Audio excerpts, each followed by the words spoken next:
So just upgraded the 4 screws on the aluminium top cover of this M1 Pro.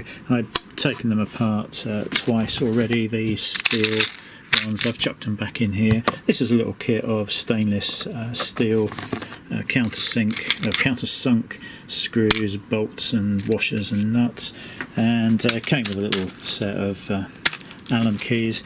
Now they say stainless and they're not bad. That is stainless steel, absolutely no magnetism whatsoever. The higher the quality, the lower any magnetism in them will be, and these are not the best quality, but they are not too bad.